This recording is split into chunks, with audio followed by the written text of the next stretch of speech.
आमतौर पर चाहे राजसी आयोजन हो या आम जनता के धार्मिक कार्यक्रम, भारत में भगवा ध्वज फहराने की परंपरा हजारों सालों से चली आ रही है। लेकिन गुलामी के बाद जब भारतीयों में चेतना जागृत हुई तो लगा कि उनका भी अपना ध्वज होना चाहिए।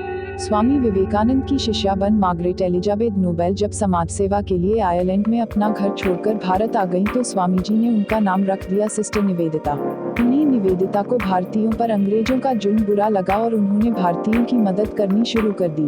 इस लड़ाई को आगे बढ़ाने के लिए उन्होंने योजना बनाई कि भारतीयों का अपना झंडा होना चाहिए जिसके तले वो एक हो सकें।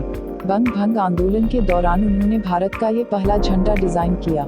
यह ध्वज हरे, पीले और लाल रंग से बना था। पहली बार ये 3 रंग वाला ध्वज सन 1906 में बंगाल के बंटवारे के विरोध में निकाले गए जुलूस में शचींद्र कुमार बोस लाए। इस ध्वज में सबसे ऊपर हरा रंग, बीच में पीला और सबसे नीचे लाल रंग का उपयोग किया गया था। हरे रंग पर 8 खिले कमल के फूल सफेद रंग में थे। नीचे लाल रंग पर एक सूर्य और चंद्रमा बना था। बीच में पीले रंग पर हिंदी में लिखा था वंदे मातरम। इसे कोलकाता के पारसी बागान चौक में 1906 में हुए कांग्रेस अधिवेशन में फहराया गया। 1907 में बना ये दूसरा झंडा है। इस झंडे में धार्मिक एकता को दर्शाते हुए हरा रंग इस्लाम के लिए और केसरिया हिंदू और पीला ईसाई व बौद्ध दोनों धर्मों का प्रतीक था। इस ध्वज में भी देवनागरी में वंदे मातरम लिखा था और सबसे ऊपर 8 कमल बने थे। इस ध्वज को भीकाजी कामा, वीर सावरकर और श्यामजी कृष्ण वर्मा ने मिलकर तैयार किया था।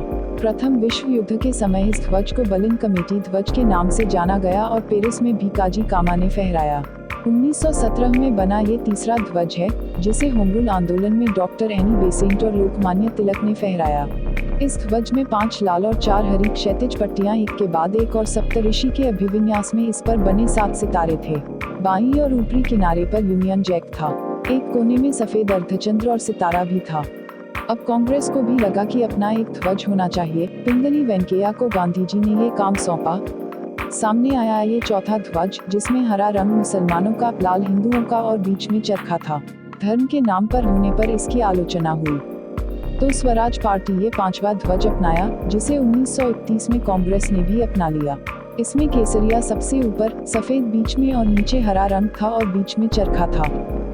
आजादी के बाद डॉक्टर राजेंद्र प्रसाद की अगुवाई में एक फ्लैग कमेटी बनी। 22 जुलाई को वो ध्वज स्वीकार किया गया जिसे आप फहराते हैं।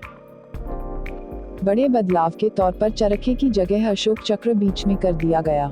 हालांकि अब भी भारतीय झंडे के इतिहास में बहुत कम लोगों को सिस्टर निवेदिता का योगदान पता नहीं है। Bureau report, Indian history.